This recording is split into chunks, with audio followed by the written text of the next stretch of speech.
Bismillahirrahmanirrahim. Assalamualaikum warahmatullahi wabarakatuh. Alhamdulillahirrabbilalamin. Assalatu wassalamu ala asrafil anbiya'i wal mursalin Sayyidina wa habibina wa syafi'ina wa qurrati ayunina Sayyidina Muhammadin wa ala alihi wa sahbihi ajma'in. Amma ba'd. Teman-temanku yang berbahagia, pada kesempatan kali ini saya akan mempresentasikan atau memaparkan sedikit tentang peraturan pemerintah tentang tata kelola zakat. Yang pertama di sini saya adalah Jazuri Anwar dengan nomor induk mahasiswa 10 11 90 140 dari kelas Ahwal Sasiyah E dari kelompok ke-10. Langsung saja di sini saya akan menjelaskan tentang terkait kebijakan pemerintah terkait dengan tata kelola zakat. Yaitu yang pertama adalah Undang-Undang Nomor 23 Tahun 2011 yang tentang pengelolaan zakat sebagai pegangan atau acuan dalam pelaksanaan tata kelola zakat. Di dalam Undang-Undang Tahun 2011 tentang pengelolaan zakat diundangkan untuk mengganti Undang-Undang Nomor 38 Tahun 1999 tentang pengelolaan zakat, yang dirasa Undang-Undang Nomor 38 ini sudah tidak mencukupi atau tidak sesuai dengan perkembangan kebutuhan hukum di Indonesia, sehingga perlu adanya pembaruan hukum, yaitu dicetuskanlah Undang-Undang Nomor 23 Tahun 2011 yang sesuai dengan pasal atau perkembangan zaman saat ini. Sesuai dengan pasal 1 dalam undang-undang ini, yang dimaksud dengan pengelolaan zakat adalah kegiatan perencanaan, pelaksanaan dan pengkoordinasian dalam pengumpulan, pendistribusian dan pendayagunaan zakat. Selanjutnya dalam Undang-Undang Nomor 23 Tahun 2011 tentang pengelolaan zakat sebagai acuan dalam perencanaan, pelaksanaan dan pengkoordinasian dalam pengumpulan, pendistribusian dan pendayagunaan zakat itu terdapat beberapa titik poin yang sangat penting, yaitu undang-undang ini sebagai acuan dalam atau pedoman dalam pengelolaan zakat atau tata kelola zakat, yaitu mencakup tentang norma, standar, prosedur dan pertanggungjawaban atau laporan terkait dengan progresif tata kelola zakat itu. Latar belakang, selanjutnya kita masuk ke materi latar belakang. Latar belakang dan pertimbangan dalam Undang-Undang Nomor 23 Tahun 2011 tentang pengelolaan zakat, yaitu adalah yang pertama, bahwa negara adalah pada intinya menjamin kemerdekaan bagi tiap penduduk untuk memeluk agamanya masing-masing atau beribadah sesuai dengan atau menurut agamanya masing-masing, sehingga mau tidak mau negara harus melindungi atau menjamin kebebasan untuk memeluk agama ini dengan cara mencetuskan Undang-Undang Nomor 23 Tahun 2011 tentang pengelolaan zakat. Yang kedua yaitu bahwasannya dalam menunaikan zakat adalah kewajiban bagi umat Islam, sehingga dari dasar inilah maka dicetuskanlah undang-undang tentang zakat ini. Selanjutnya yang ketiga yaitu tentang bahwasannya zakat merupakan peranata keagamaan yang bertujuan untuk meningkatkan keadilan dan kesejahteraan masyarakat, sehingga perlu dibentuknya undang-undang atau pedoman bagi penyelenggaraan teknis zakat. Selanjutnya yang keempat adalah bahwa dalam rangka meningkatkan daya guna dan hasil guna zakat harus dikelola secara lembaga sesuai dengan syariat Islam. Yang kelima yaitu bahwa Undang-Undang Nomor 38 Tahun 1999 itu dirasa sudah tidak sesuai dengan perkembangan zaman, sehingga perlu diganti dengan undang-undang yang baru.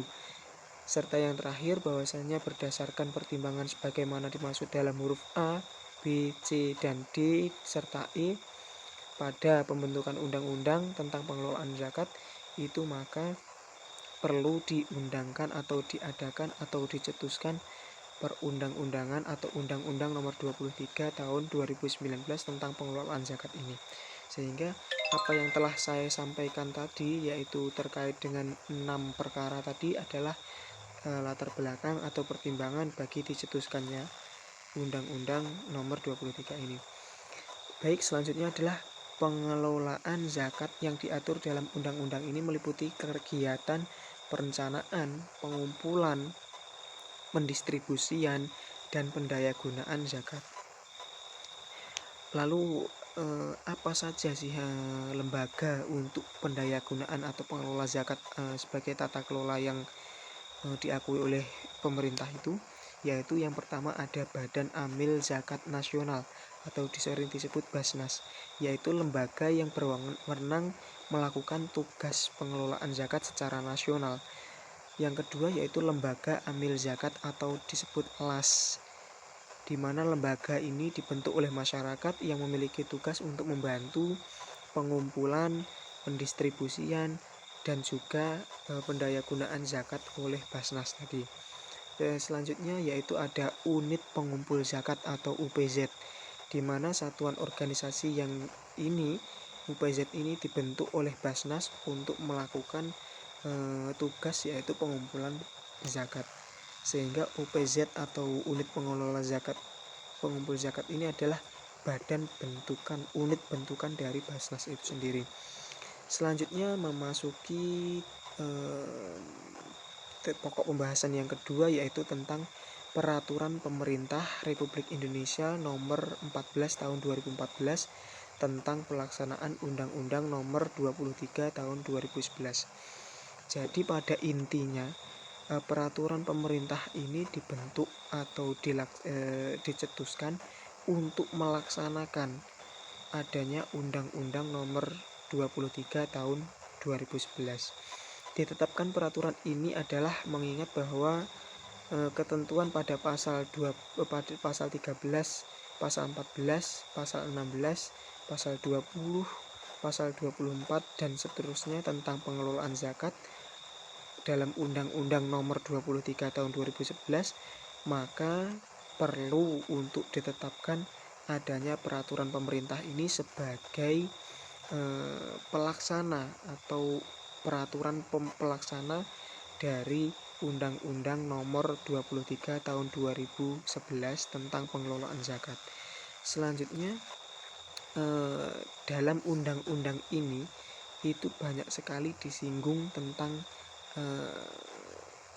apa sih isi dari tugas atau wewenang dari Basnas itu, yaitu banyak sekali dalam peraturan pemerintah Republik Indonesia Nomor 14 Tahun 2014 ini tentang pelaksanaan Undang-Undang Nomor 23 Tahun 2011 itu mencakup 11 pokok pembahasan atau pokok penjelasan peraturan, yaitu yang pertama mencakup ketentuan umum, yang kedua kedudukan, tugas dan fungsi Basnas, yang ketiga adalah keanggotaan Basnas, yang keempat adalah keorganisasi dan tata kerja Basnas, yang kelima adalah organisasi dan tata kerja sekretariat Basnas, yang keenam lingkup kewenangan dan pengumpulan zakat, yang ketujuh persyaratan organisasi, yang kedelapan adalah pembiayaan Basnas, yang kesembilan adalah pelaporan dan pertanggungjawaban Basnas dan LAS atau Lembaga Amil Zakat, dan 10 adalah sanksi administratif bagi adanya penyelewengan atau pelanggaran peraturan, dan yang terakhir adalah ketentuan penutup. Inilah 11 pokok ini adalah yang menjadi pokok utama dari pembahasan atau isi dari adanya peraturan pemerintah nomor 14 tahun 2014 tentang pelaksanaan Undang-Undang Nomor 23 tahun 2011. Selanjutnya bahwa dalam undang-undang ini dibahas mengenai fungsi Basnas itu sendiri sesuai dengan pasal 3 ayat 2 Peraturan Pemerintah Nomor 14 Tahun 2014 itu adalah mencakup yang pertama adalah perencanaan bagi pengumpulan, pendistribusian dan pendayagunaan zakat. Jadi tugas Basnas di sini yang tertera dalam pasal 3 ayat 2 PP nomor 14 tahun 2014 itu adalah yang pertama untuk merencanakan, yang kedua yaitu melaksanakan, yang ketiga mengendalikan, dan yang keempat adalah melaporkan dan pertanggungjawaban dari adanya pengumpulan, pendistribusian, dan pendayagunaan zakat. Jadi 4 pilar ini atau 4 tujuan fungsi dasar ini yang menjadi fungsi dibentuknya Basnas, yaitu perencanaan, pelaksanaan pengumpulan, pengendalian, dan pelaporan pertanggungjawaban.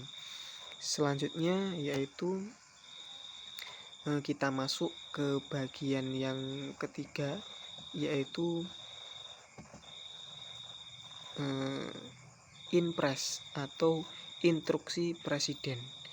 Instruksi Presiden nomor 3 tahun 2014 tentang optimalisasi pengumpulan zakat sebagai acuan dan dalam pengoptimalisasian pengumpulan zakat, di mana Instruksi Presiden RI ini Instruksi nomor 3 tahun 2014 ini menginstruksikan kepada yang pertama para menteri terkait, yang kedua Jaksa Agung, yang ketiga Panglima TNI, yang keempat Kepala Polri, yang kelima pimpinan lembaga pemerintahan non-kementerian, yang keenam Sekretaris Jenderal, yang ketujuh Sekjen lembaga komisi negara, yang kedelapan para gubernur, yang kesembilan para bupati, yang kesepuluh ketua Basnas, yaitu yang isinya untuk melakukan koordinasi sesuai dengan tugas dan fungsi masing-masing lembaga yang telah disebutkan. Untuk tadi instruksi ini ditujukan fungsi masing-masing dengan Badan Amil Zakat Nasional dalam mengumpulkan zakat di lingkup kementerian, lembaga, sekretariat maupun daerah atau badan usaha milik negara atau lingkup kekuasaan masing-masing yang telah disebut di atas tadi, yaitu dengan cara yang pertama yaitu melakukan sosialisasi dan penyebarluasan informasi mengenai zakat kepada seluruh pegawai dari instansi masing-masing. Yang kedua yaitu mendorong dan memfasilitasi pegawai atau karyawan beragama Islam untuk membayar zakat melalui Basnas. Khusus atau perkara khusus yaitu ditujukan kepada Menteri Dalam Negeri, yaitu untuk mendorong gubernur dan wakil gubernur dan kepala daerah setingkat bupati atau wali kota untuk melakukan optimalisasi pengumpulan zakat di satuan kerja atau organisasi perangkat daerah dan atau badan usaha milik negara atau lingkupan daerah masing-masing. Yang kedua khusus kepada Menteri Badan Usaha Milik Negara atau BUMN, itu diinstruksikan untuk mendorong direksi atau pimpinan untuk melakukan optimalisasi pengumpulan zakat bagi karyawan-karyawan pada badan usaha di lingkungan badan usaha milik negara melalui Badan Amil Zakat Nasional. Selanjutnya yang terkait dengan Instruksi Presiden nomor 3 tahun 2014 ini tentang optimalisasi penggunaan zakat, pengumpulan dana zakat, itu Basnas berperan untuk melakukan registrasi bagi muzaki. Diinstruksikan kepada Basnas bahwa Inpres ini, Instruksi Presiden ini diinstruksikan secara khusus kepada Basnas untuk melakukan registrasi bagi muzaki, membuat mekanisme teknis pengumpulan zakat di lingkungan kementerian, dan melakukan pengumpulan zakat di lingkungan kementerian, serta menyampaikan laporan hasil pengelolaan zakat di kementerian atau lembaga terkait. Selanjutnya yaitu yang keempat, yang poin terakhir, yaitu tentang pelaporan dan pengawasan pengelolaan zakat, di mana pelaporan dan pertanggungjawaban Basnas dan LAS itu sesuai dengan pasal 73 PP atau Peraturan Pemerintah nomor 14 tahun 2014 bahwa LAS lembaga amil zakat itu wajib melakukan atau menyampaikan laporan pelaksanaan pengelolaan zakat, infak, sedekah dan dana sosial keagamaan lainnya kepada Basnas dan pemerintah setiap 6 bulan sekali atau di akhir tahun. Selanjutnya di pasal 74 bahwasanya perwakilan LAS wajib menyampaikan laporan pelaksanaan pengelolaan zakat, infak, sedekah dan dana sosial keagamaan lain kepada LAS dengan menyampaikan tembusan kepada pemerintah daerah dan kepala kantor wilayah Kemenak provinsi dan kantor Kementerian Agama di kabupaten masing-masing. Sebagai kesimpulan dari penjelasan saya terkait dengan peraturan pemerintah terkait dengan pengelolaan zakat, itu bahwasanya dapat disimpulkan dari ditetapkannya peraturan pemerintah baik Undang-Undang Nomor 23 Tahun 2011, peraturan pemerintah Nomor 14 Tahun 2011 tahun 2014 sebagai pelaksana dari Undang-Undang Nomor 23 Tahun 2011 serta Instruksi Presiden Nomor 14 Instruksi Presiden Nomor 3 Tahun 2014 itu dapat kita simpulkan bahwasannya dalam pelaksanaan zakat, tata kelola yang baik itu sangat diperlukan oleh lembaga pengelola zakat yang dalam hal ini adalah Basnas dan LAS serta OPZ atau organisasi pendaya guna zakat untuk meningkatkan kinerja secara profesional dalam rangka memenuhi kepentingan pelaporan dan pertanggungjawaban. Dapat kami rinci bahwasanya ada beberapa prinsip utama dalam tata kelola yang baik dari beberapa lembaga yang terkait, yaitu yang pertama adanya transparansi atau penyampaian keterbukaan informasi kepada pemangku kepentingan. Itu merupakan salah satu juga prinsip bagi tata kelola yang baik. Yang kedua, prinsip tata kelola yang baik yaitu accountability atau prinsip amanah akuntabel dalam mengelola dana zakat yang diterima. Yang keempat yaitu independensi atau berdiri atas independensi masing-masing. Yang kelima yaitu fairness, yaitu bahwasannya harus berusaha semaksimal mungkin untuk bersikap adil dalam mendistribusikan dana zakat, infak dan sedekah kepada pihak yang berhak mendapatkannya. Yang terakhir yaitu bahwasannya adanya syariah compliance, bahwasannya penghimpunan atau pendistribusian atau pengumpulan atau pengorganisasian atau juga pelaporan dan yang lainnya harus didasarkan atas ketentuan syariat Islam. Mungkin 6 ini yang menjadi yaitu 6 prinsip ini yaitu transparansi, accountability, responsibility, independensi, fairness, syariah compliance, itu yang menjadi salah satu ciri dari prinsip-prinsip tata kelola yang baik menurut undang-undang. Mungkin itu yang dapat saya sampaikan. Apabila ada kurang lebihnya saya mohon maaf terkait dengan materi peraturan pemerintah terkait dengan tentang pengelolaan zakat atau tata kelola zakat. Apabila ada kurang lebihnya saya mohon maaf, dan apabila ada pertanyaan bisa disampaikan melalui kolom komentar. Terima kasih yang dapat saya sampaikan. Terima kasih. Mungkin sekian yang dapat saya sampaikan. Apabila ada kurang lebihnya saya mohon maaf. Wallahul muwaffiq ila aqwamit thoriq. Wassalamualaikum warahmatullahi wabarakatuh.